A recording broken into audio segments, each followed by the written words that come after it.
இன்றைய நற்செய்தி லூக்கா எழுதிய தூய நற்செய்தியிலிருந்து வாசகம். ஆண்டவரை மாட்சி உமக்கே. அதிகாரம் 23 இறை வசனங்கள் 35 43 முடிய. அக்காலத்தில் இயேசு சிலுவையில் தொங்கிக் கொண்டிருந்ததை மக்கள் பார்த்து கொண்டு நின்றார்கள்.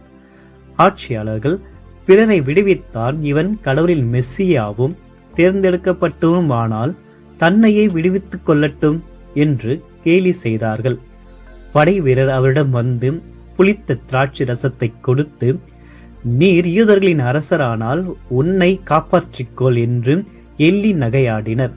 இவன் யூதரின் அரசன் என்று அவரது சிலுவையில் மேல் எழுதி வைக்கப்பட்டிருந்தது. சிலுவையில் தொங்கிக் கொண்டிருந்த குற்றவாளிகளில் ஒருவன், நீ மெசியாதானே, உன்னையும் எங்களையும் காப்பாற்று என்று அவரை பழித்துரைத்தான். ஆனால் மற்றவன் அவனை கடிந்து கொண்டு, கடவுளுக்கு நீ அஞ்சுவதில்லையா?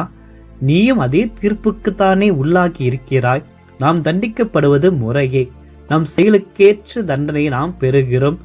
இவர் ஒரு குற்றமும் செய்யவில்லையே என்று பதில் உரைத்தான். பின்பு அவன், இயேசுவே, நீர் ஆட்சியுரிமை பெற்று வரும்பொழுது என்னை நினைவிற்கொள்ளும் என்றான். அதற்கு இயேசு அவனிடம், நீர் இன்று என்னோடு பேரின்ப வீட்டில் இருப்பீர் என உறுதியாக உமக்கு சொல்கிறேன் என்றார். ஆண்டவரின் அருள்வாக்கு. கிறிஸ்துவே உமக்கு புகழ். இயேசுவில் பிரியமான அன்பான சகோதரர்களே, சகோதரிகளே, இன்று தாயாம் திரு அவை இயேசு கிறிஸ்து அனைத்துலக அரசர் பெருவிழாவை கொண்டாடுகின்றது. இன்றுடன் நம்முடைய திரு வழிபாட்டினுடைய ஓராண்டு இறை பயணமானது முடிவுக்கு வருகிறது. இந்நாளில் மிக பெரிய உண்மையான இயேசு கிறிஸ்து அனைத்துலக அரசு என்பதை நாம் உணர்ந்து மகிழ்ச்சி அடைகின்றோம். அரசு என்ற ஒரு வார்த்தையை நம்முடைய வாயிலிருந்து வருவதற்கு முன்பாக இந்த அரசு என்ற ஒரு வார்த்தைக்கான உருவகத்தை இயேசு கிறிஸ்து ஒரு வித்தியாசமான விதத்தில் நமக்கு இன்றைய நற்செய்தி வாசகத்தின் மூலமாக அழைக்கின்றார்.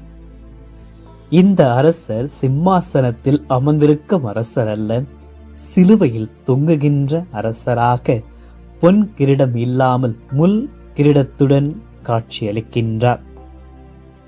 இந்த இயேசு கிறிஸ்துவை என் வாழ்க்கையினுடைய அரசராக, அனைத்துலக அரசராக இன்று நான் ஏற்றுக்கொள்கின்றேனா என்ற ஒரு சிந்தனையில் நாம் சிந்திக்க